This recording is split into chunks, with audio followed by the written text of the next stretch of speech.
Hey guys, welcome to target Sarkari Naukri. समीक्षा अधिकारी सहायक समीक्षा अधिकारी भर्ती परीक्षा 2023 की तैयारी में आज मॉडल पेपर नंबर सामान्य अध्ययन का 8वां करेंगे। इसके पहले 7 मॉडल पेपर में चैनल पर प्लेलिस्ट बनी है, वहां से देख लीजिएगा। यह थ्योरी आपको अगर कंप्लीट करनी है तो हमने 10 विषयों की अलग अलग मैराथन क्लास की है, उसमें हमने पूरी संपूर्ण थ्योरी को पढ़ाया है, तो वो भी चैनल पर प्लेलिस्ट बनी है, आप उसको देख करके कंप्लीट कर सकते हैं। आइए शुरुआत करते हैं। आपसे मेरी रिक्वेस्ट है, वीडियो को आप लाइक कर देंगे और अगर ये पसंद आते हैं इनको शेयर भी कीजिएगा। और जो लोग इस चैनल पर पहली बार आए हैं, चैनल को सब्सक्राइब करके बेल आइकन प्रेस कर लीजिएगा ताकि हमारे लेटेस्ट वीडियो के नोटिफिकेशंस आपको समय से मिल सकें। आइए शुरुआत करते हैं। आज का पहला प्रश्न देखिए, वर्तमान 2024 में उत्तर प्रदेश के कितने शहर स्मार्ट सिटी मिशन में सम्मिलित किए गए हैं? कल हमने आपको खेल कूद प्रतियोगिता पर कि करंट अफेयर्स की एक रिकॉर्डेड क्लास दी थी, जिसको आपने अभी तक नहीं देखा है तो उसको आप देख लीजिएगा, शायद नोटिफिकेशन ना पहुंचा हो। बहुत अच्छे इवेंट्स हमने उसमें बनाए हैं, मतलब इवेंट्स के क्वेश्चंस बनाए हैं जो आपकी परीक्षा में डेफिनेटली वहां से प्रश्न मिलेंगे आपको। तो आज का पहला प्रश्न देखते हैं हम। तो देखिए, इसमें स्मार्ट सिटी मिशन की अगर हम बात करेंगे तो ये मिशन जो आया था वो वर्ष 2015 में आया था। ठीक है, 25 जून 2015 में स्मार्ट सिटी मिशन को लॉन्च किया गया था, जिसमें 100 शहरों का, पूरे भारत के 100 शहरों का कायाकल्प किया जाना था, उनको स्मार्ट सिटीज बनाना था। आउट ऑफ 100 सिटीज, जिसमें कि 10 शहर उत्तर प्रदेश के चुने गए थे स्मार्ट सिटीज बनाने के लिए। तो याद रहेगा, वर्तमान में उत्तर प्रदेश के कितने शहर स्मार्ट सिटी मिशन में शामिल हैं? 10 शहर। अब इसमें अगला सवाल ये उठ जाएगा कि ये 10 शहर कौन कौन से? तो याद रखेंगे आप लोग, यहां देखिए 100 स्मार्ट शहरों में से उत्तर प्रदेश के 10 स्मार्ट शहर कौन से हैं? आगरा, अलीगढ़, बरेली, झांसी, कानपुर, लखनऊ, मुरादाबाद, ये मोरा नहीं है, मुरादाबाद है, प्रयागराज, सहारनपुर और वाराणसी। ठीक है, ये कुल मिलाकर के 10 स्मार्ट सिटीज चुने गए थे उत्तर प्रदेश के। सबसे ज्यादा तमिलनाडु में है, 12 शहर स्मार्ट सिटीज के लिए चुने गए थे। तो इसमें जो ये जानकारी अभी आपको याद रखनी है, अब स्मार्ट सिटी मिशन 2015 में आया था, ठीक है, और अब हर साल अगर आप देखते हैं तो स्मार्ट सिटी पुरस्कार दिए जाते हैं। इंडिया स्मार्ट सिटी अवार्ड जो है 2023 का किसको मिला? तो इसमें याद रखिएगा, प्रथम स्थान पर जो इंदौर है, मध्य प्रदेश का सबसे अधिक आबादी वाला जो इंदौर शहर है, इसको सर्वश्रेष्ठ स्मार्ट सिटी 2023 का अवार्ड मिला है फिर से। सेकंड नंबर पर गुजरात का सूरत शहर है, जिसको सेकंड स्मार्ट सिटी के रूप में जो है स्मार्ट सिटी पुरस्कार 2023 मिला। थर्ड नंबर पर है उत्तर प्रदेश का आगरा, क्योंकि यूपी के करंट अफेयर्स में ये पूछा जा सकता है। ठीक है, तो आप अगर आपसे राज्य पूछेगा कि स्मार्ट सिटी मिशन के अंतर्गत या स्मार्ट सिटी पुरस्कार के अंदर कौन सा राज्य प्रथम स्थान पर है, राज्य में एमपी, दूसरे नंबर पर गुजरात, तीसरे नंबर पर उत्तर प्रदेश। अगर शहरों में पूछेगा तो कौन सा शहर प्रथम नंबर पर स्मार्ट सिटी पुरस्कार में नंबर 1 पर है? इंदौर। शहरों में पूछेगा तो गुजरात दूसरे नंबर पर, तीसरे नंबर पर आगरा। समझ में आ गया? तो आगरा 2023 का तीसरा सबसे स्मार्ट सिटी चुना गया। सारे उत्तरी क्षेत्र में अगर आप देखेंगे तो वाराणसी को सबसे स्मार्ट शहर के रूप में नंबर 1 स्थान दिया गया है उत्तरी क्षेत्रों में। इसके अलावा 10 लाख से अधिक आबादी वाले शहरों में वाराणसी को पहले स्थान पर रखा गया है। चलिए नेक्स्ट प्रश्न देखिए, उसमें काफी जानकारी होगी और वो आपको पता होनी चाहिए क्योंकि इंपॉर्टेंट है प्रश्न वो। 9वां भारतीय अंतर्राष्ट्रीय विज्ञान महोत्सव 2024 में, देखिए 2023 वाला है ये 2024 में कहां आयोजित किया जाएगा? इसका उत्तर होगा फरीदाबाद में। फरीदाबाद कहां पर है? हरियाणा में। ठीक है, अब इसको याद रखिएगा, 15 नवंबर 2023 को भारत सरकार के एक पत्र कार्यालय के द्वारा ये जानकारी दी गई थी कि 2023 का 9वां संस्करण 17 जनवरी से 2024 तक हरियाणा के फरीदाबाद में आयोजित किया जाएगा। और इसकी अगर थीम आपको पूछा जाए तो अमृतकाल में विज्ञान और प्रौद्योगिकी, अब इसमें प्रौद्योगिकी सार्वजनिक लोक संपर्क, ये इसका थीम था। थीम भी पूछ लेता है कभी कभी, स्टेटमेंट्स में दे देगा। इसके पहले वाला 8वां इंडिया इंटरनेशनल साइंस फेस्टिवल, जिसको हम भारतीय अंतर्राष्ट्रीय विज्ञान महोत्सव कह रहे हैं, 2022 वाला भोपाल में हुआ था 8वां। सवाल नंबर अगला देखें, यह पक्षी विहार लखनऊ और कानपुर राजमार्ग के लगभग बीच में स्थित है। लोकेशन दी हुई है। सर्दियों के मौसम में प्रवासी पक्षियों के साथ साइबेरियन मेहमानों से यह स्थान गुलजार हो जाता है। यहां एक विशाल झील है और उसके चारों ओर दूर तक फैला हुआ हरा जंगल। यहां पर जाड़े के मौसम में साइबेरियन क्रेन और तमाम अन्य प्रकार के प्रवासी पक्षी देखे जाते हैं। अब आपको बताना है ये किस अभ्यारण्य के फीचर्स हैं। ठीक है, उपर्युक्त विशेषता के आधार पर बताइए कौन सा ये पक्षी अभ्यारण्य या वन्यजीव अभ्यारण्य है। ठीक है, चलिए देखिए इसका उत्तर हो जाएगा नवाबगंज पक्षी अभयारण्य। ठीक है, सही उत्तर इसका हो जाएगा नवाबगंज पक्षी अभयारण्य। ये जो पक्षी अभयारण्य है ये लखनऊ और कानपुर मार्ग में उनके बीच में स्थित। सवाल नंबर अगला देखें, उत्तर प्रदेश राज्य के द्वारा यहां पर एक जिला एक उत्पाद, वन डिस्ट्रिक्ट वन प्रोडक्ट योजना को कब लागू किया गया था? तो ये यूपी में योजना जो लागू की गई थी वर्ष 2018 में लागू की गई। क्यों? कभी इसका रीजन पूछ ले तो एक जिला एक उत्पाद उत्तर प्रदेश सरकार की एक पहल है। राज्य के विभिन्न हस्तशिल्प, रेडीमेड कपड़े, चमड़े के उत्पाद जैसे घरेलू उत्पादन को प्रोत्साहित करने के लिए इसको लाया गया था। प्रश्न नंबर नेक्स्ट देखिए, निम्नलिखित में से कौन सा कथन ऋग्वेद के संदर्भ में सही नहीं है? इसमें पहला देखिए, 3 स्टेटमेंट या 3 ऑप्शन इसके ठीक रहेंगे। ऋग्वेद में अफगानिस्तान से लेकर के यमुना तक उत्तर भारत की नदियों का वर्णन किया गया है। ये बात सही है कि यहाँ पर कई सारी नदियों का वर्णन मिलता है जो इस क्षेत्र में बहती हैं। ऋग्वेद में सभा, समिति, विदत गण जैसी संस्थाओं का भी उल्लेख है, ये बात भी ठीक है। ये उस समय की प्रशासनिक संस्थाएं हुआ करती थी। समिति का महत्वपूर्ण कार्य राजा का चुनाव करना होता था। ठीक है, समिति का अगर आप देखेंगे महत्वपूर्ण कार्य राजा का चुनाव करती थी। समिति का प्रधान या तो पति कहलाता था या ईशान कहलाता था। ठीक है, अब देखो विदत में स्त्री और पुरुष दोनों को शामिल किया जाता था। जितने भी धार्मिक अनुष्ठान थे या नववधुओं का जो स्वागत था, ये सामाजिक कार्य विदत के होते थे। और अगर आप देखेंगे सभा, तो सभा इन सभी में जो श्रेष्ठ लोग होते थे वो सभी जो है सभा में होते थे। इन सभी में जो विदत है ये सबसे प्राचीन संस्था है, कभी प्रश्न पूछते। ठीक है, और इसमें अगर आप देखोगे ऋग्वेद में 122 बार किसका उल्लेख मिलता है? विदत का। तो ये भी ठीक है। ऋग्वेद सर्वप्रथम ऋग्वेद के 8वें मंडल में वर्णित पुरुष सूक्त में 4 वर्णों की उत्पत्ति का उल्लेख मिलता है। देखो बहुत ही अच्छे प्रश्न हैं ये, और इनको आप मिस मत करिएगा। यदि हम देखें 8वें मंडल की जो ऋग्वेद का 10वां मंडल है, ये गलत है। ऋग्वेद का जो 10वां मंडल है, ठीक है, ऋग्वेद का जो 10वां मंडल है उसमें 90 नंबर पर जो सूक्त लिखा हुआ है वही कहलाता है पुरुष सूक्त। ठीक है, वही कहलाता है पुरुष सूक्त, उसी में उल्लेख है। और इसी पुरुष सूक्त में 4 वर्णों का उल्लेख मिलता है मानव के। तो ये गलत कौन सा हुआ? हमारा सी ऑप्शन गलत हो जाएगा। ऋग्वेद के 7वें मंडल में शिक्षा की चर्चा मिलती है, बात ठीक है। इसको मैंने रिकॉर्डेड फॉर्म में इसलिए रखा है क्योंकि लाइव में आपके कमेंट्स जैसे आते हैं तो फिर क्वेश्चन में जो डिटेल बतानी है वो छूट जाएगी आपकी। ठीक है, इसमें हम आपको आराम से बता सकते हैं, आप याद भी रख सकते हैं। एक क्वेश्चन से जुड़े हुए कई सारे तथ्य आते हैं, तो कोई भी प्रश्न आ सकता है, ऐसा नहीं जो हम यहाँ करवाएंगे वही आएगा। हम इनसे जुड़ी जानकारी आपके साथ जो रखेंगे वहाँ से भी प्रश्न आता है। ठीक है, क्योंकि वो प्रश्न पहले ही पूछे हुए हैं। जो ऋग्वेदिक काल की जो नदियाँ थीं उनके संदर्भ में कौन सा सुमेलित नहीं है? देखो आज ये रावी नदी का नाम सुना है, झेलम का नाम, घग्गर का नाम आपने सुना है। ये नदियाँ आज वर्तमान नाम में है, आधुनिक नाम है इनके, लेकिन इनके प्राचीन नाम क्या हुआ करते थे जो ऋग्वेद में लिखे हुए हैं।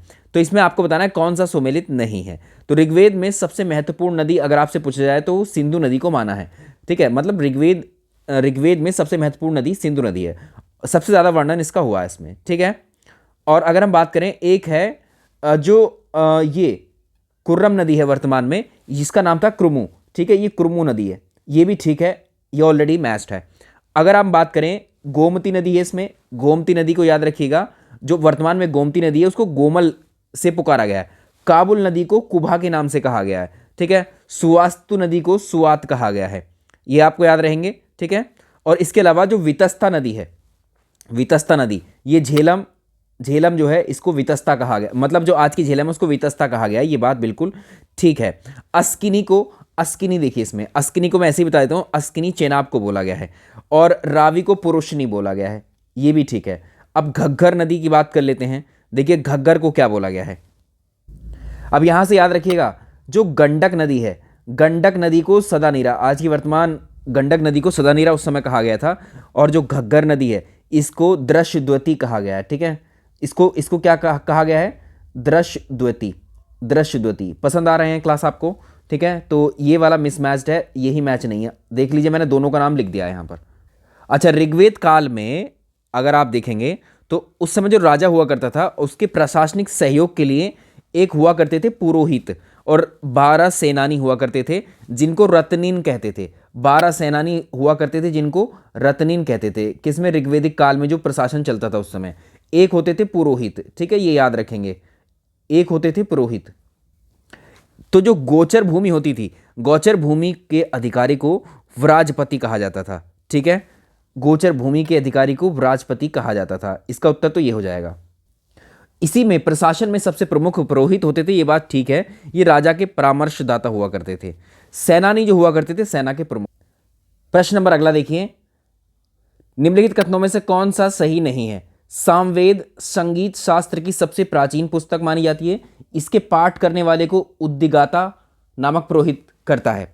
यजुर्वेद, अब पहला देखो, यहां पर सामवेद की बात कर रहे हैं तो इसको संगीत शास्त्र की प्राचीन पुस्तक भी कहते हैं।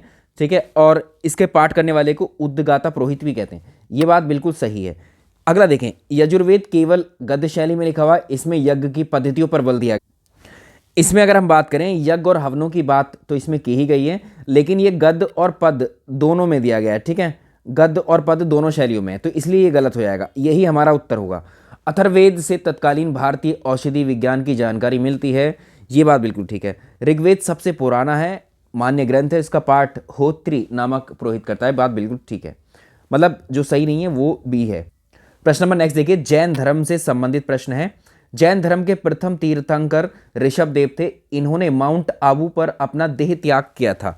अगर हम इसकी बात करें इस प्रश्न की, ठीक है, यहां तक ये बात ठीक है। जैन धर्म के प्रथम तीर्थंकर ऋषभदेव थे। ऋषभदेव का अलग नाम भी पूछ लेते हैं, आदिनाथ, ऋषभनाथ और वृषभनाथ। ठीक है, और इनको देखो, इन्होंने जो देह त्याग किया था या इनको जो मुक्ति मिली थी वो कैलाश पर्वत पर मिली थी, ना कि माउंट आबू पर।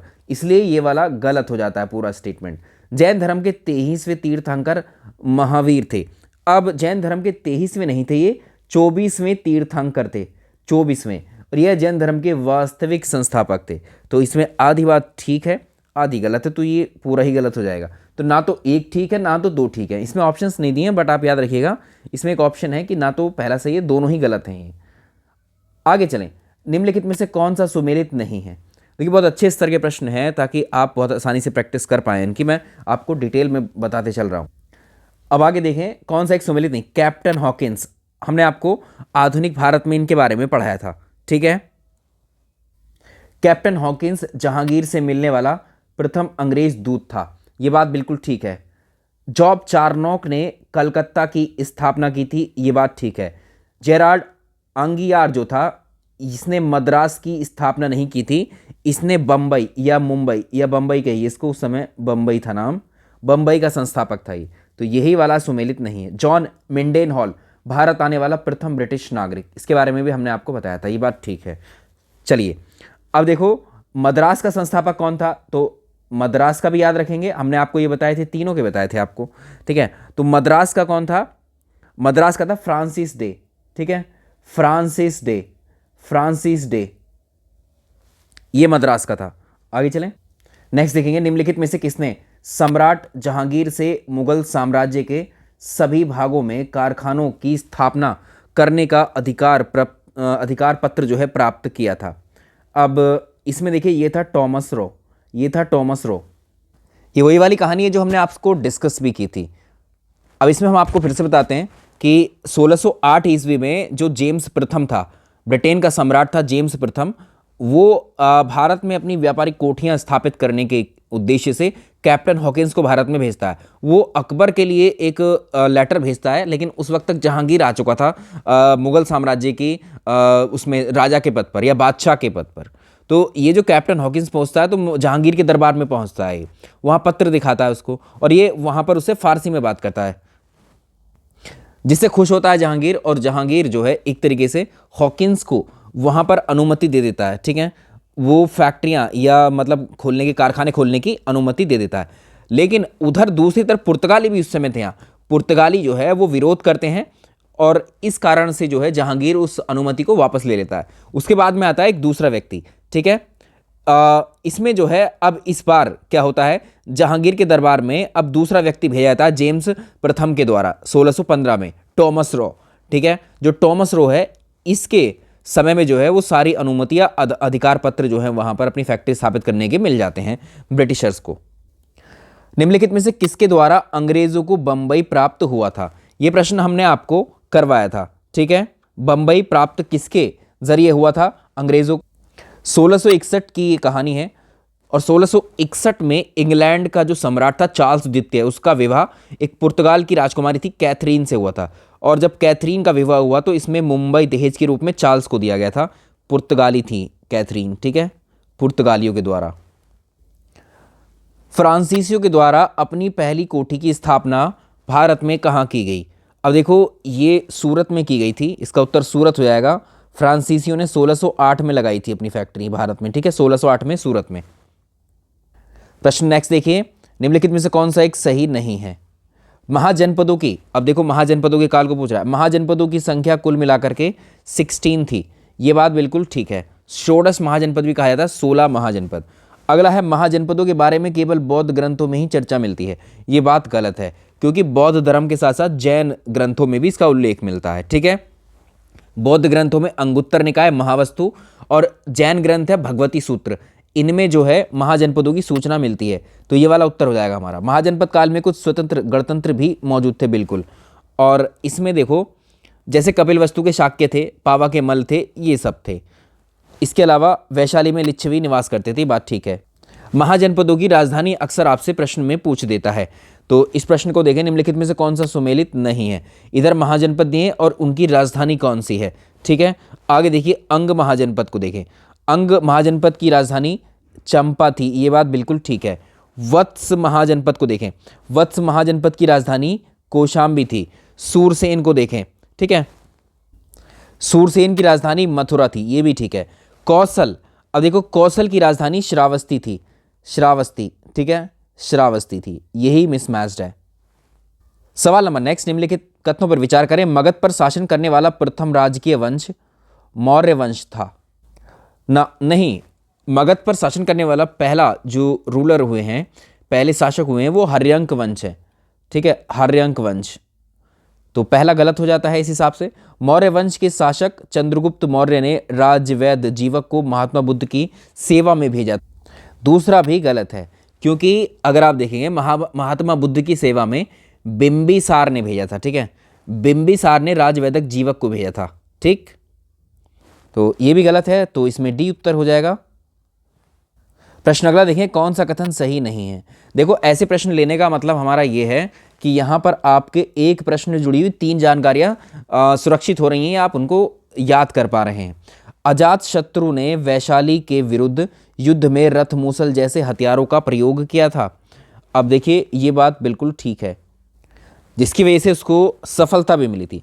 अजात शत्रु को कोणिक नाम से भी जाना जाता था, ये भी ठीक है, ठीक है। नेक्स्ट, इसके शासनकाल के दौरान बुद्ध को निर्वाण की प्राप्ति हुई थी, बिल्कुल ठीक बात है। और इसमें अगर हम बात करें, इसकी राजधानी राजगिरी को बनाया था इसने, और इसके शासनकाल के 8वें वर्ष, जब ये शासन पर बैठा अजातशत्रु, उसके 8वें वर्ष में महात्मा बुद्ध को निर्वाण की प्राप्ति हुई थी, ये बात भी बिल्कुल ठीक है। अगला देखेंगे, वह जैन धर्म का अनुयायी था तथा उसने बौद्ध स्तूपों को नष्ट करवाया था। अब अगर इसकी बात करें, इसने एक्चुअली राजगृह में ही बौद्ध स्तूपों का निर्माण करवाया था, ना कि नष्ट करवाया था, ठीक है। तो इसका उत्तर, और ये जैन धर्म का अनुयायी था, इसका उत्तर हो जाएगा डी। इसने नष्ट नहीं करवाया था, निर्माण करवाया था, इसलिए ये गलत है। हर्यंक वंश, मगध का पहला शासक जो हुए थे वो हर्यंक वंश के हुए थे, ठीक है। और इसमें अगर हम बात करेंगे, हर्यंक वंश का अंतिम राजा जो था वो कौन था? नागदशक था, ठीक है, नागदशक। हर्यंक वंश का पहला शासक बिंबिसार, बिंबिसार के बाद उसका बेटा कौन? अजातशत्रु, अजातशत्रु के बाद में उसका बेटा उदयन, यहां पर अजातशत्रु है, ठीक है। फिर उदयन का बेटा, फिर अंत में जो है उदयन का पुत्र नागदशक था, यही अंतिम शासक। निम्नलिखित कथनों पर विचार करें। काल अशोक शिशुनाग वंश का संस्थापक था। पहले कथन की बात करें तो काल अशोक शिशुनाग वंश का संस्थापक, देखिए काल अशोक था तो शिशुनाग वंश में ही, लेकिन वो संस्थापक नहीं था। शिशुनाग वंश का संस्थापक शिशुनाग ही था, ठीक है। आगे चलें, काल अशोक के काल में द्वितीय बौद्ध संगीति का आयोजन किया गया था। दूसरा वाला सही है, ठीक है, सेकंड वाला इसका सही है। नंद वंश के किस शासक को अपरो परशुराम कहा गया? अपरो परशुराम किसको बोला गया? तो ये थे महापद्म नंद, ठीक है, महापद्म नंद। तो याद रखिएगा, शिशुनाग वंश जो हमने देखा, शिशुनाग वंश के अंतिम शासक की हत्या करके जो महापद्म नंद है, ये नंद वंश की नींव डालता है और इन्हीं को कहा जाता है अपरो परशुराम।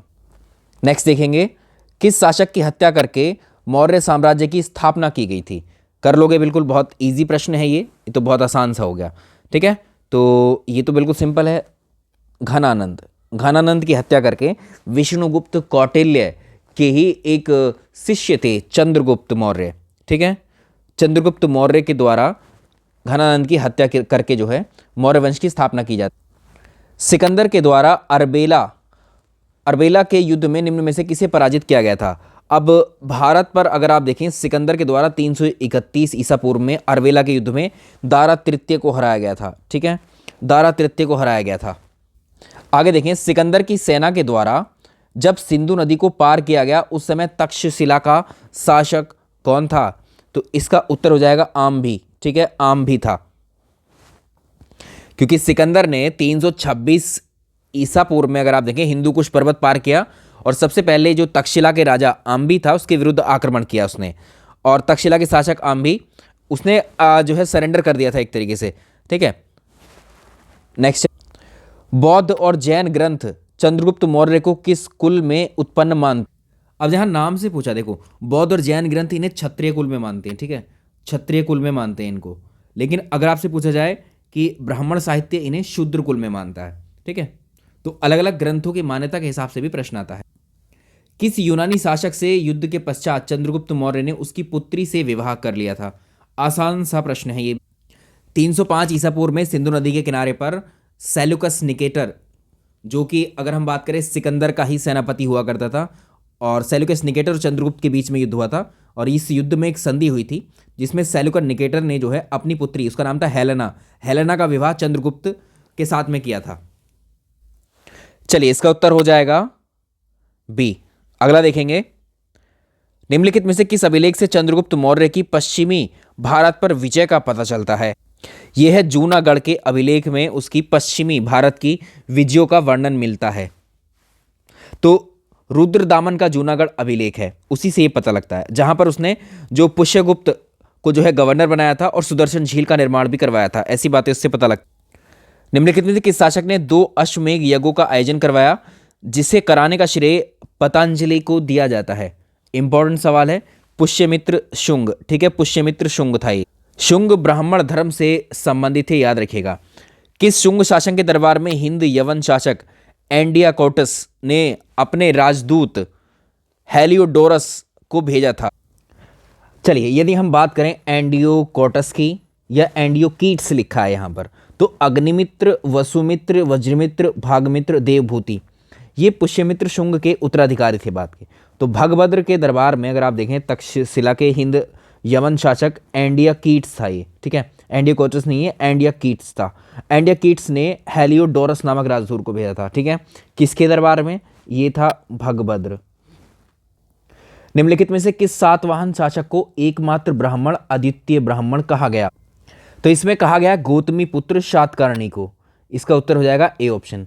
गौतमी पुत्र शातकर्णी जो था, ऐसा कहा जाता है कि घोड़े ने, इसके जो घोड़ा था, इसके घोड़े ने 3 समुद्रों का पानी पिया था। ठीक है, और इनके जो नासिक अभिलेख है उसमें इनको एकमात्र ब्राह्मण अद्वितीय ब्राह्मण की संज्ञा दी गई।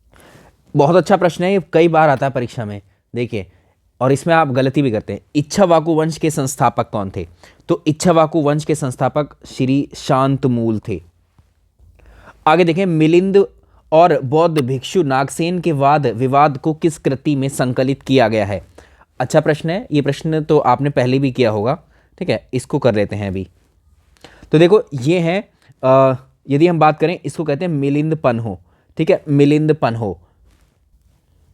मिलिंद के द्वारा या मिनांडर के द्वारा एक बौद्ध भिक्षु नागसेन को बुलाया गया था, जो बौद्ध धर्म की या उनके कुछ सवाल थे मिलिंद के। तो नागसेन ने उनके सवालों के जवाब देते हुए इन सबको जब संकलित किया तो उसको मिलिंद पन्हो नामक कृति में रखा गया। अगला देखेंगे, रुद्रदामन ने काठियावाड़ की अर्धशुष्क सुदर्शन झील का जीर्णोद्धार करवाया।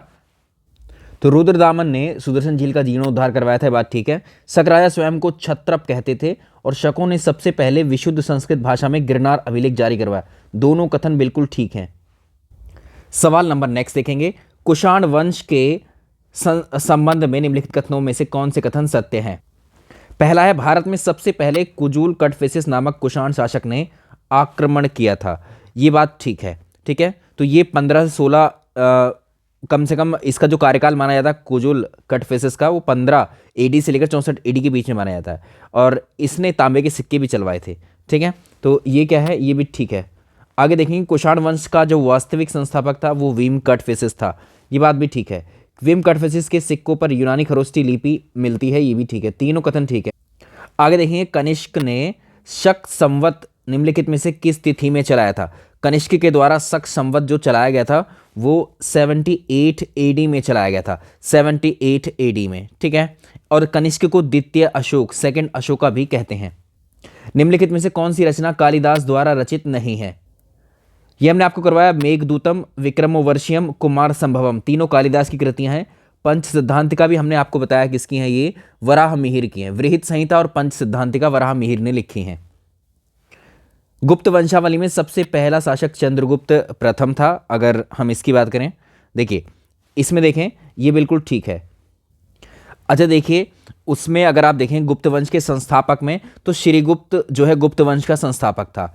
ठीक है, लेकिन अगर गुप्त वंशावली में देखेंगे सबसे पहले शासक का नाम चंद्रगुप्त प्रथम का मिलता है। लेकिन आप वो भी याद रखिए, गुप्त वंश को किसने शुरू किया था? श्रीगुप्त ने। गुप्त वंशावली की जानकारी बिलसड़ स्तंभ लेख और भीतरी स्तंभ लेख से प्राप्त होती है। ये बात भी ठीक है, तो ये दोनों ठीक हो जाएंगे। अगला देखेंगे, किस गुप्त शासक के राज्यारोहण की तिथि को गुप्त संवत का प्रारंभ माना जाता है? तो चंद्रगुप्त सेकेंड। नेक्स्ट देखिए, निम्नलिखित में से किस अभिलेख को रानी का अभिलेख के नाम से जाना जाता है? अशोक का एक कौशाम्बी अभिलेख है, कौशाम्बी अभिलेख है अशोक का। ठीक है, इसको रानी का अभिलेख माना जाता है, या प्रयाग अभिलेख भी इसको कहते हैं। नेक्स्ट देखेंगे, सप्तांग विचारधारा का प्रतिपादन करने वाले विष्णुगुप्त को भारत का मैकियावेली कहा जाता है। ये बात ठीक है। विष्णुगुप्त का अन्य नाम क्या है? कौटिल्य, चाणक्य। ठीक है, अर्थशास्त्री थे ये। अर्थशास्त्र नामक किताब इन्होंने लिखी थी। ठीक है, विष्णुगुप्त ने। दोनों बातें ठीक है, तो भारत के मैकियावेली कहे जाते हैं, तो दोनों ठीक हो जाएंगे। आगे देखेंगे, समुद्रगुप्त की विजयों का उल्लेख हरिसेन के द्वारा लिखित प्रयाग प्रशस्ति अभिलेख से मिलता है, और समुद्रगुप्त की प्रयाग प्रशस्ति में सबसे पहले भारतवर्ष का नाम भी मिलता है। ये बात ठीक है कि समुद्रगुप्त की विजयों का उल्लेख, जो उसका दरबारी कवि था हरिसेन के द्वारा प्रयाग प्रशस्ति अभिलेख लिखा गया था, ठीक है, उसी में मिलता है। अगला देखेंगे, तो समुद्रगुप्त की जो प्रयाग प्रशस्ति है उसमें भारत का नाम भारतवर्ष मिलता है, ये भी ठीक है। और आप जानते हैं समुद्रगुप्त को भारत का नेपोलियन भी कहा जाता है। प्रश्न अब अगला देखेंगे। ये वाला लेवल कैसा लगा बताइएगा ज़रूर कमेंट सेक्शन में इस क्लास का। अगला देखेंगे, निम्नलिखित कथनों पर विचार करें। संसद संयुक्त राज्य लोक सेवा आयोग का गठन संबंधित विधानमंडलों के अनुरोध पर कर सकती है, या राज्य लोक सेवा आयोग के अध्यक्ष को राज्यपाल पद से हटा सकता। अगर सेकंड वाले को देखें तो जो राज्य लोक सेवा आयोग है उसके अध्यक्ष और उसके सदस्यों की नियुक्ति राज्यपाल करते हैं, लेकिन उन्हें जो हटाएंगे तो केवल राज्यपाल नहीं हटा सकते, राज्यपाल नहीं हटाएंगे, राष्ट्रपति हटाएंगे। ठीक है, तो ये दूसरा वाला तो यहाँ गलत हो जाता है। और इसमें देखें, इसमें बोला है इनमें से कौन सा सही नहीं है, तो इसमें केवल दूसरा सही नहीं है, क्योंकि पहला वाला जो है संसद क्या कर सकती है? संयुक्त राज्य लोक सेवा आयोग का गठन संबंधित जो विधानमंडल है उनके अनुरोध पर कर सकती है। निम्नलिखित में से किसकी अनुमति से दो या दो से अधिक राज्यों के लिए एक ही हाईकोर्ट की व्यवस्था की जा सकती है? तो इसका उत्तर हो जाएगा संसद। इसमें याद रखिएगा, जो हाईकोर्ट होते हैं, हाईकोर्ट के न्यायाधीश जो रहेंगे उनकी नियुक्ति राष्ट्रपति के द्वारा सर्वोच्च न्यायालय के मुख्य न्यायाधीश के द्वारा की जाती है, उसके परामर्श पर की जाती है। ठीक है, और इनको राष्ट्रपति के द्वारा स्थानांतरित किया जा सकता है। तो संसद क्या करता है? विधि बनाकर दो या दो से अधिक राज्यों के लिए एक ही उच्च न्यायालय की स्थापना कर सकता है। जैसे महाराष्ट्र और गोवा का उदाहरण आप देख सकते हैं, पंजाब और हरियाणा का एक ही हाई कोर्ट है, उसका एग्जाम्पल देख सकते हैं। अगला देखेंगे, निम्नलिखित में से कौन सा संवैधानिक निकाय है? देखो, इसमें संवैधानिक निकाय क्या क्या होते हैं? ऐसे निकाय, ऐसी बॉडीज जिनका जिक्र संविधान में किया गया है, वो संवैधानिक निकाय। यूपीएससी अगर आप देखेंगे, यूपीएससी, स्टेट पीसीएस, इनका जिक्र तो संविधान में मिलता है। राष्ट्रीय अनुसूचित जाति जनजाति आयोग, इनका मिलता है। भारत के महान्यायवादी का मिलता है। ये सारे हो जाएंगे। ठीक है, अनुच्छेद 275 के अनुसार संसद के द्वारा राज्य को देने वाला अनुदान निम्नलिखित में से किस पर भारित होता है? तो ये होता है भारत की संचित निधि पर। ठीक है, भारत की संचित निधि पर, यानी आर्टिकल 275 के अकॉर्डिंग संसद को इस बात का अधिकार प्रदान करता है कि राज्यों को आवश्यकता पड़ने पर वो अनुदान उपलब्ध कराए। ठीक है, आगे चलेंगे।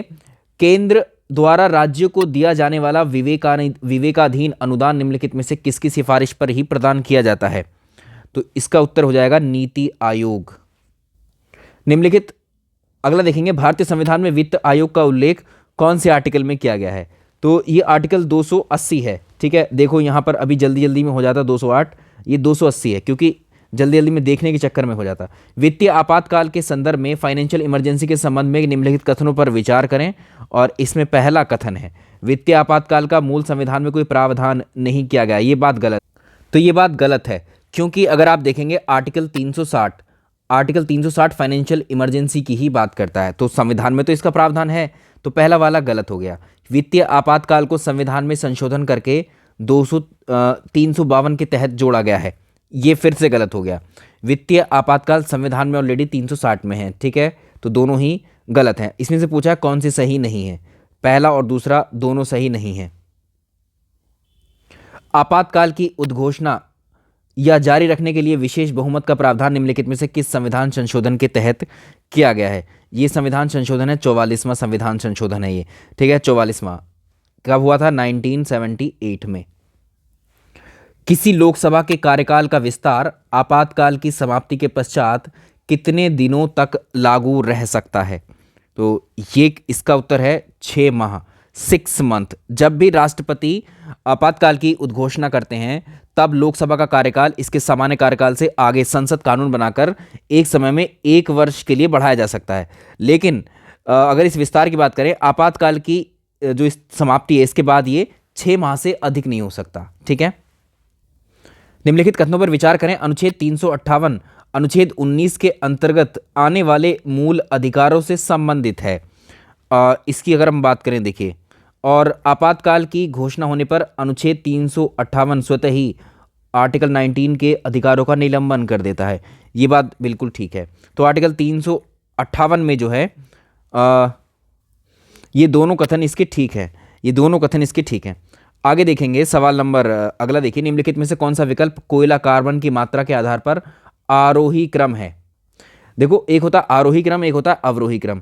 जो अवरोही क्रम है, ठीक है, अगर हम अवरोही क्रम की बात करें तो अवरोही क्रम का मतलब होता है घटता क्रम, बड़े से छोटे की तरफ हम जाते हैं।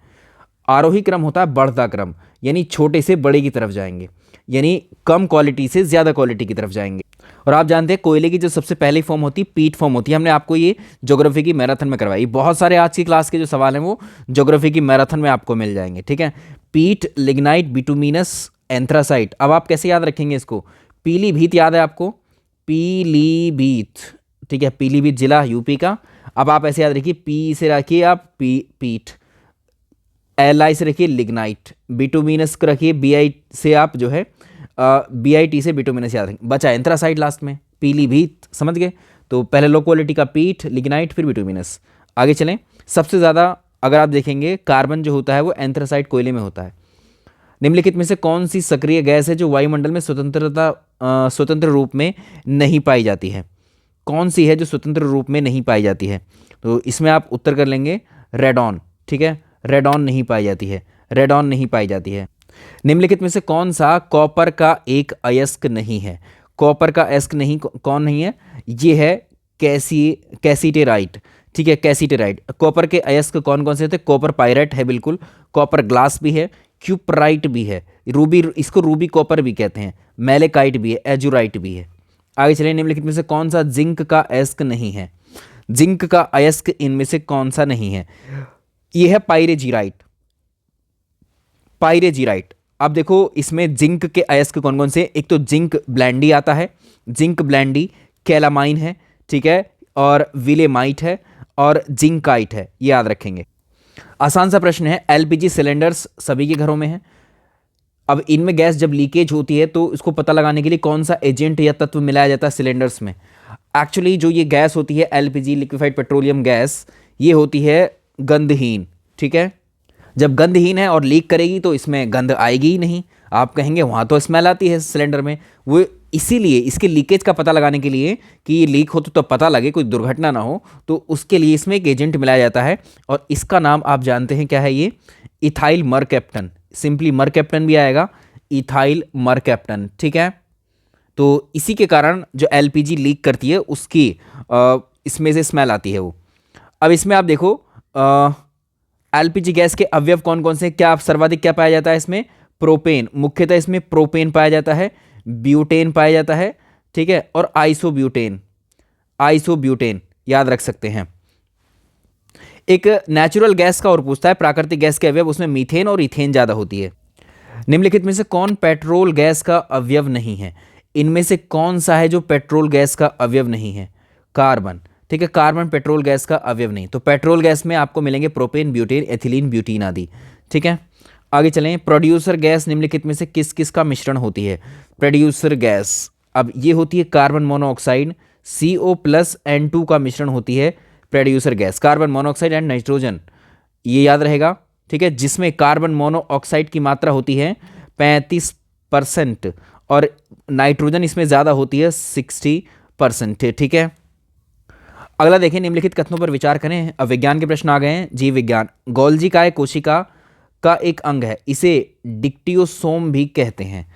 देखिए इसकी हम बात कर रहे हैं, तो इसमें से कौन से कथन सही हैं आपको तो देखो, ये हमारी कोशिका होती है, कोशिका के अंदर बहुत सारे अंग पाए जाते हैं, भाग होते हैं उसके, उनको हम कोशिका अंग या ऑर्गेनल बोलते हैं। ऐसे ही उनमें एक है गोल्जी काय, ठीक है, या गोल्जी बॉडी जिसको हम कहते हैं।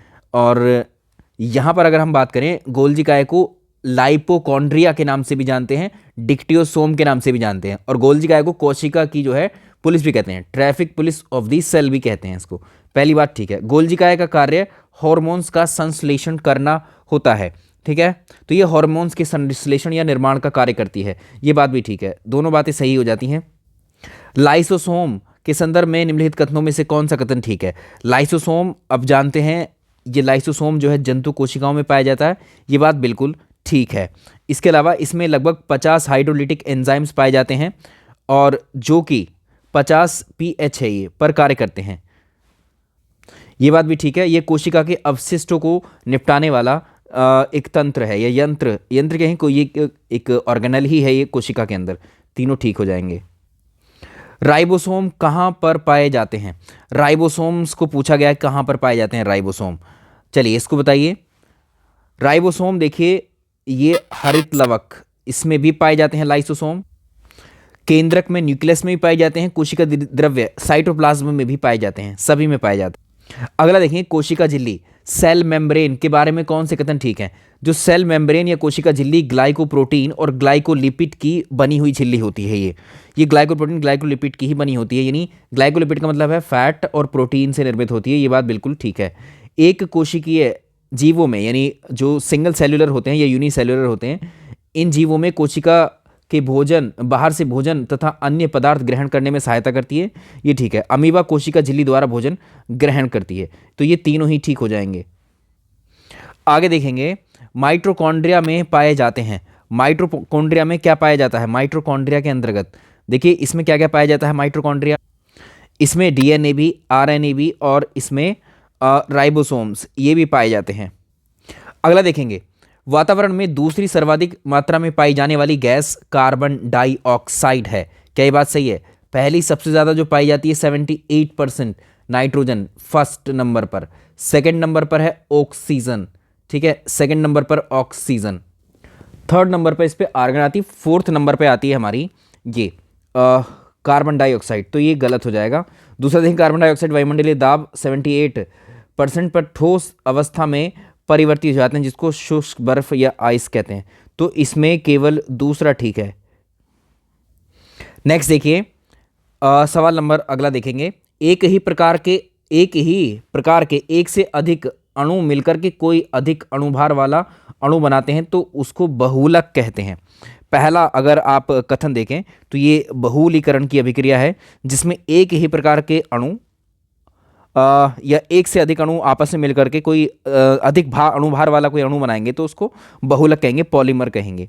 तो इसको टेफ्लॉन और ड्रैक्रॉन के नाम से हम जो है एग्जाम्पल के तौर पे कह सकते हैं। ठीक है, तो इसमें पहला तो हमारा ठीक हो जाएगा। तो इसमें कौन सी सही है, ये तो ठीक है। पॉलीथीन एथिलीन, अगला देखिए, पॉलीथीन एथिलीन के उच्च दाब पर बहुलीकरण के द्वारा पॉलीथीन को एथिलीन के, ठीक है, इसके द्वारा प्राप्त किया जाता है। तो ये ठीक है, ठीक है, दोनों सही हो जाएंगे, इसमें दोनों सही हैं। जैव उर्वरक बायो फर्टिलाइजर्स ऐसे सूक्ष्म जीव हैं, ऐसे जीवाणु हैं जो पौधों के उपयोग के लिए पोषक तत्व उपलब्ध कराते हैं। इसकी अगर हम बात करेंगे तो देखिए ये बात बिल्कुल ठीक है। तो ऐसे सूक्ष्म जीव जीवाणु हैं जो पौधों के लिए आवश्यक पोषक तत्वों को उपलब्ध कराते हैं। ठीक है, जैसे राइजोबियम बैक्टीरिया है ना। जैव उर्वरक का सबसे महत्वपूर्ण कार्य नाइट्रोजन की उपलब्धता कराना है। बिल्कुल, जो वायुमंडल में नाइट्रोजन उपस्थित है, इसको सीधे ना तो हम यूज़ कर सकते हैं ना ही प्लांट, तो उस नाइट्रोजन को लेकर के नाइट्रेट में कन्वर्ट कर देते हैं और मिट्टी में मिला देते हैं। मिट्टी उन पोषक तत्वों के माध्यम से, उनकी जड़ें पौधों की उन मिट्टी से वो नाइट्रोजन को ले लेती हैं, नाइट्रेट को। दोनों ठीक हो जाएंगे। एड्रीनेलिन हार्मोन शरीर के किस भाग से सीक्रेट होता है? तो एड्रीनेलिन हार्मोन जो है ये मेडुला, ठीक है, ये किससे निकलता है? मेडुला से निकलता है ये, और इसी को ही हम बोलते हैं, अगर हम इसकी बात करें, लड़ो या उड़ो। आगे देखेंगे, विटामिन ए की कमी से संदर्भ मतलब आपको दिया है विटामिन के संदर्भ में कुछ कथन दिए हैं। विटामिन को देखिए, विटामिन ए की कमी से रतौंधी, त्वचा शुष्क पड़ना आदि रोग हो जाते हैं। देखो हमने 3 सब्जेक्ट के मुख्यतः लिए हैं और हमने तीनों की मैराथन आपको करवाई है, हालांकि 10 विषय की मैराथन करवाई हैं, आप उनको देख लीजिएगा। सेशन को आप लोग लाइक करना ना भूलें यदि आपने लेट ज्वाइन किया है। ठीक है, पहला देखिए, इसमें देखिए कौन से सही हैं। विटामिन ए की कमी से रतौंधी या त्वचा का शुष्क पड़ना आदि रोग हो जाते हैं। ठीक है, ये बात बिल्कुल ठीक है। विटामिन डी की कमी से सूखा रोग, बच्चों में रिक्टस, स्त्रियों में अस्थि मृदता आदि रोग हो जाते हैं। विटामिन डी की कमी से हड्डियों की बीमारी होती है, जो ठीक है। विटामिन सी की कमी से आप जानते हैं स्कर्वी होती है। ठीक है, मसूड़ों में जैसे सूजन आती है, और ये नींबू, संतरा, खट्टे फल इसके स्रोत होते हैं। ये बात बिल्कुल ठीक है। क्रस्ट का निर्माण सर्वाधिक किस चट्टान से हुआ है? क्रस्ट का निर्माण सर्वाधिक किन चट्टानों से हुआ है? आग्नेय चट्टानों से। ठीक है, 90% भाग आग्नेय चट्टानों से बना है, इग्नीशियस रॉक से बना है। पश्चिमी घाट कगार का उदाहरण इनमें से क्या है? तो ये है भ्रंशन का उदाहरण है ये। ठीक है, भ्रंशन का उदाहरण। आगे देखिए, मृत सागर डेड सी जो है किस प्रकार की घाटी का एक एग्जाम्पल है? तो ये है रिफ्ट वैली का एग्जाम्पल, रिफ्ट वैली। चलिए अगला सवाल देखें, अंगारा लैंड के टूटने से निम्नलिखित में से कौन से महाद्वीप अस्तित्व में आए थे? तो अंगारा लैंड के टूटने से 3 बने थे, एक तो नॉर्थ अमेरिका, ठीक है, एक यूरोप बना था, एक एशिया बना था। तो ये सही हो जाएंगे। तो जो बड़ा हिस्सा था एक ग्रेट महाद्वीप का, तो उसका जब टूटा, उससे अगर आप देखेंगे तो 2 हिस्सों में बटा, एक तो गोंडवाना लैंड और एक दूसरा है अंगारा लैंड। तो इसमें अगर आप देखेंगे तो गोंडवाना लैंड से दक्षिणी अमेरिका था, और उसमें अफ्रीका, मेडागास्कर, जो भारतीय प्रायद्वीप भारत है वो बना, ऑस्ट्रेलिया बना था उससे। इन तीनों से अंगारा लैंड, ये तीनों से बने। निम्नलिखित में से कौन सा सुमेलित नहीं है? इधर पर्वत है, और पर्वत कौन से क्षेत्र में विस्तृत है? एटलस पर्वत। एटलस पर्वत की अगर हम बात करें तो एटलस पर्वत उत्तरी पश्चिमी अफ्रीका में बताया है। ठीक है, एपेनाइन इटली में है, ये ठीक है। रॉकी पर्वत ये पश्चिमी उत्तरी अमेरिका में है, ये ठीक है। बरखोयास्क ये माउंट एल्बर्ट में है, ठीक है, ये वाला मिसमैच्ड है। विश्व की सबसे ऊंची पर्वत श्रेणी कौन सी है? विश्व की सबसे ऊंची पर्वत श्रेणी, अब इसका उत्तर आप कर लोगे आसानी से, ये हिमालय पर्वत श्रेणी है। ठीक है, हिमालय पर्वत श्रेणी है विश्व की सबसे ऊंची पर्वत श्रेणी, क्योंकि इसी में है विश्व की सबसे ऊंची पर्वत, विश्व का सबसे ऊंचा जो चोटी है हिमालय में माउंट एवरेस्ट कही है। ठीक है, आगे चलें। निम्नलिखित में से कौन सी ठंडी जलधारा नहीं है? यानी गर्म जलधारा आपको बतानी है, इनमें से कौन सी गर्म जलधारा है? तो जो डी है ये मोजाम्बिक जलधारा, ये गर्म जलधारा है। मोजाम्बिक जलधारा और अग्लोहास जलधारा, ये दोनों कैसी हैं? गर्म जलधारा। ठंडी जलधारा में कौन सी है? पश्चिमी ऑस्ट्रेलिया धारा, सोमाली धारा और दक्षिणी हिंद धारा। अगला देखें, पवनों के संदर्भ में आपको बताना है, चिनूक पवन पशुपालन के लिए लाभदायक है, इससे चारागाह के ऊपर जमी हुई बर्फ समाप्त हो जाती है। चिनूक पवन की हम बात करें, जो रॉकी पर्वत के पूर्वी ढारों के सहारे चलती है, गर्म पवन है। कभी आपको पूछ ले कैसी पवन है? गर्म हवा होती है जो पशुपालकों के लिए लाभदायक होती है। ठीक है, जिसमें चारागाहों में जो बर्फ जमी होती है इससे पिघल जाती है। दूसरा देखेंगे फौन पवन का सर्वाधिक प्रभाव उत्तरी अमेरिका में। तो फौन जो हवा है ये आल्प्स पर्वत में उत्तरी ढाल के सहारे उतरती है ये, ठीक है, और सर्वाधिक प्रभाव इसका स्विट्जरलैंड में होता है। इसका गलत हो गया। सिराको पवन के बारे में देखो, जो सिरोको पवन है इसका फसलों पर हानिकारक प्रभाव पड़ता है, इसे मिस्र में खमसीन के नाम से जानते हैं। ये ठीक है, ठीक है, ये सही रहेगी। आगे चलेंगे तो नेक्स्ट देखेंगे, केवल 1 और 3 ठीक हैं। निम्नलिखित में से किसको डॉक्टर हवा के नाम से जानते हैं? इनमें से कौन है डॉक्टर हवा के नाम से? ये हरमट्टन है, ठीक है, हरमट्टन हवा को डॉक्टर हवा के नाम से जानते हैं, ठीक है। अब ये कहाँ से कहाँ तक चलती है? जो सहारा रेगिस्तान है, सहारा रेगिस्तान में उत्तर पूर्व और पूर्वी दिशा से जो है पश्चिमी दिशा में चलती है। ये गर्म हवा और शुष्क हवा है, ये गर्म और शुष्क हवा कहेंगे, इसको डॉक्टर हवा भी कहते हैं, ठीक है। उष्णकटिबंधीय वन मुख्यतः अमेजन बेसिन, कांगो बेसिन आदि में पाए जाते हैं। ये बात बिल्कुल ठीक है, ठीक है। ये विश्व के सबसे ज़्यादा जैव विविधता वाले क्षेत्र होते हैं। यहाँ पर महोगनी, आबूनस और डेल्टाई भागों में मैंग्रोव भी मिलते हैं। तो ये हो जाएगा इसका, ठीक है। ब्राज़ील में उष्णकटिबंधीय वनों को सेल्वास के नाम से जानते हैं, ये भी ठीक है, दोनों ठीक हो जाएंगे। अगला देखेंगे, निम्नलिखित कथनों पर विचार करें। भूमध्य सागरीय वन मध्य अक्षांश में पाए जाते हैं। मध्य अक्षांश देखो, ये 0 डिग्री है, ये 90 डिग्री है, ये 90 डिग्री है, और यहाँ पर ये 23.5 डिग्री है, इसके बाद में 66.5 डिग्री, बीच बीच में सारे वो आ जाएंगे इसके, ठीक है। तो इसमें याद रखिएगा, जो भूमध्य सागरीय वन है ये एक्चुअली मध्य अक्षांशों में जो महाद्वीप वाले क्षेत्र पड़ रहे हैं, ठीक है, वहाँ पर ये मिलते हैं। और इसमें अगर आप देखेंगे सिट्रस फलों के लिए फेमस है। ये दोनों ठीक रहेंगे, ये दोनों सही हैं। कौन सी भूमि घास जो है शीतोष्ण कटिबंधीय घास भूमि नहीं है? कौन सी घास भूमि शीतोष्ण कटिबंधीय घास भूमि नहीं है? लानोस नहीं है, बाकी प्रेरी, वेल्ड और पंपास तीनों है। उष्ण कटिबंधीय घास के मैदान कौन कौन से होते हैं? उष्ण कटिबंधियों के अगर पूछेगा सवाना, लानोस, कंपोज। शीतोष्ण कटिबंधियों की पूछेगा तो prairie, weld, pampas, downs, steppe, ये रहेंगे। आगे देखेंगे, निम्नलिखित कथनों पर विचार करें। भारतीय लघु उद्योग विकास बैंक का मुख्यालय लखनऊ में स्थित है।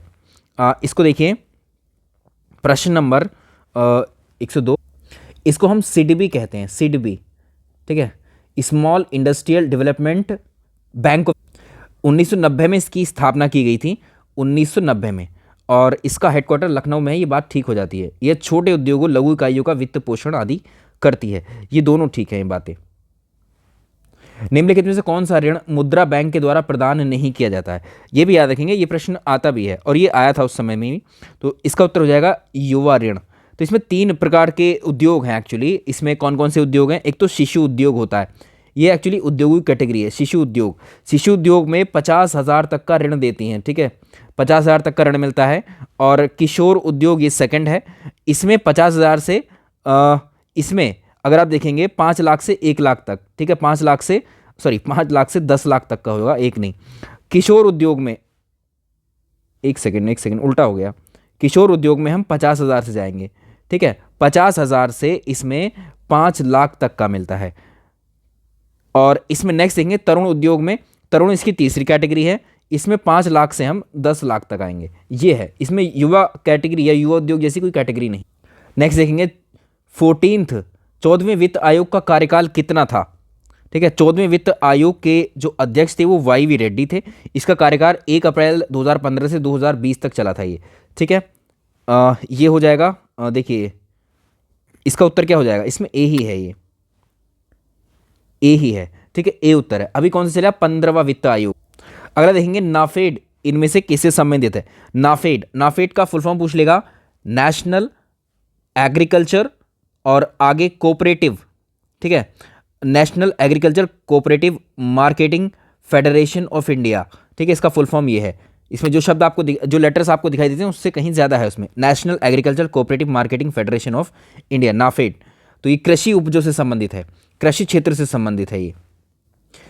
हमने आपको रिजर्व बैंक के बारे में करवाया था, ये कहाँ पर?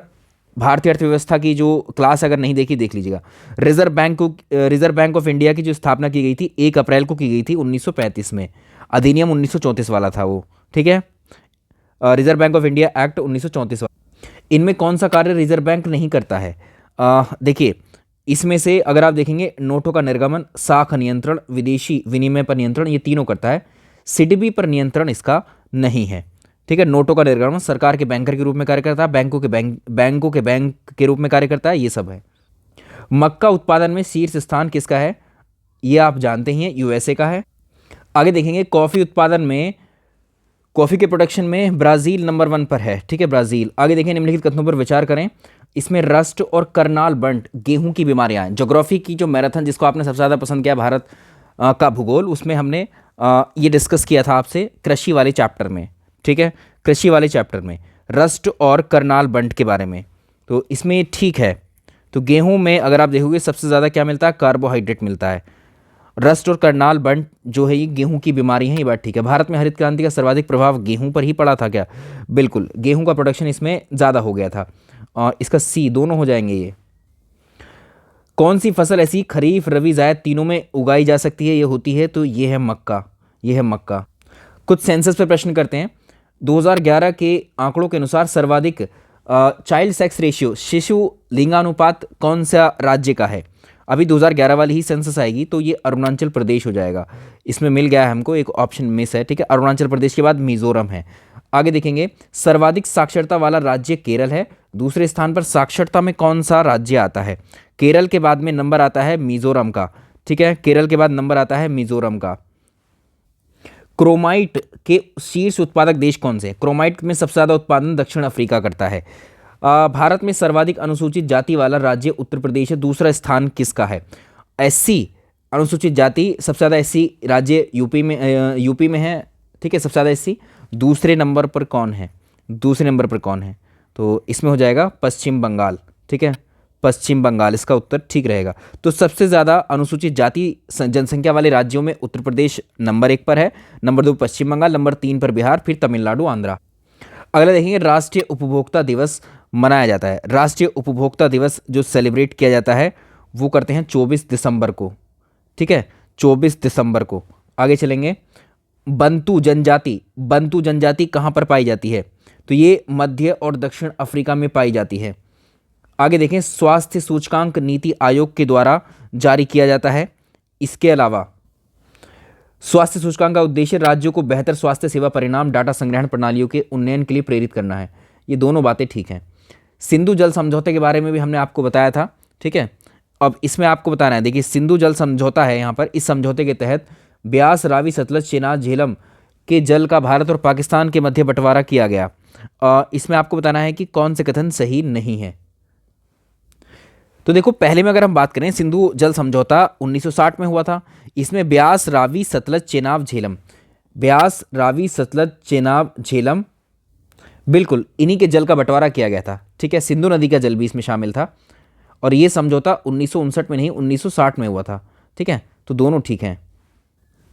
बादलों के वायुमंडल में तैरने का क्या कारण होता है? उनका डेंसिटी, घनत्व कम होता है, इस वजह से तैरते रहते हैं। बुलेट प्रूफ पदार्थ बनाने के लिए कौन सा बहुलक पॉलीमर का प्रयोग किया जाता है? यह है पॉलीकार्बोनेट। आगे देखेंगे, प्रोटीन में कार्बन, हाइड्रोजन, ऑक्सीजन, नाइट्रोजन पाए जाते हैं। इसके अलावा नाइट्रोजन ऐसा तत्व है जो सभी प्रकार के प्रोटीनों में पाया जाता है। इसका अगर आप उत्तर देखेंगे, ये दोनों ही कथन ठीक है, ये दोनों ही कथन ठीक है। तो प्रोटीन में कार्बन, हाइड्रोजन, ऑक्सीजन, नाइट्रोजन की मात्रा होती है।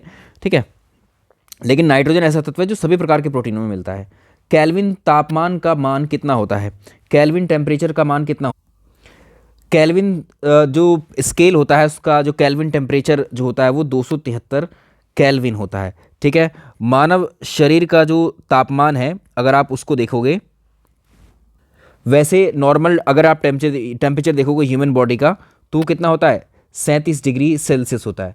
इसको आप जब केल्विन में कन्वर्ट करोगे तो 273 इसमें ऐड करोगे, और जब ऐड करोगे तो ये हो जाएगा 310 केल्विन। ठीक है, तो मानव शरीर का जो तापमान केल्विन में पूछेगा 310 है, डिग्री सेल्सियस में पूछेगा तो 37 है। ठीक है, और ये इसका उत्तर। निम्नलिखित में से कौन सा मैग्नीशियम का अयस्क नहीं है? अब देखो, मैग्नीशियम के अयस्क में आते हैं मैग्नासाइट, ठीक है, एप्सोमाइट होता है, डोलोमाइट होता है, इसके अलावा टैल्क भी होता है, एस्बेस्टस भी होता है, एजुराइट नहीं होता है। इंटीग्रल कोच फैक्ट्री कहाँ पर है? ये हमने आपको जब रेल परिवहन वगैरह पढ़ा रहे थे उसमें हमने आपको करवाया है भूगोल में। ठीक है, कहाँ पर है ये? तो ये देखेंगे इसको, इंटीग्रल कोच फैक्ट्री पेरम्बूर में है। और चितरंजन लोकोमोटिव चितरंजन में ही है। इसके अलावा डीजल लोकोमोटिव वर्क्स वाराणसी में है। चंबल की घाटी में जो खो गड्ढे हैं उनका निर्माण कैसे हुआ है? ये अवनालिका अपरदन के कारण हुआ था। ठीक है, अवनालिका अपरदन के कारण हुआ है। आगे देखेंगे, मटर लेगुमिनस परिवार का पौधा है। इसको देखिए, ये मटर जो है लेगुमिनस परिवार का पौधा है। बिल्कुल मटर, अरहर, चना, बरसीम आदि ये दलहनी फसलें होती हैं। इनकी जड़ों में एक बैक्टीरिया पाया जाता है राइजोबियम, ठीक है, जो बाहर की नाइट्रोजन को कन्वर्ट करता है नाइट्रेट में। और इसके बाद हरी खाद तथा नाइट्रोजन, ये राइजोबियम भी लेगुमिनस प्रकार के पौधों से ही प्राप्त की जाती है। ये दोनों बातें इसमें अगर आप देखेंगे तो ठीक रहेंगी। ठीक है, दोनों बातें सही। तो यहाँ पर आज का ये क्लास हम कंप्लीट करते हैं। हमने एडिशनल क्वेश्चंस के साथ में हमारे सवालों को कंप्लीट किया है। ये सेशन आपको कैसा लगा? इसी प्रकार के क्वेश्चंस यदि आपको आगे कराने हैं तो जल्दी से इसको लाइक एंड शेयर करते रहिए। इसी तरह की प्रैक्टिस सब आगे रहेगी। Thank you so much. बाकी क्लासेस आप देख लीजिएगा, चैनल पर अपलोड है।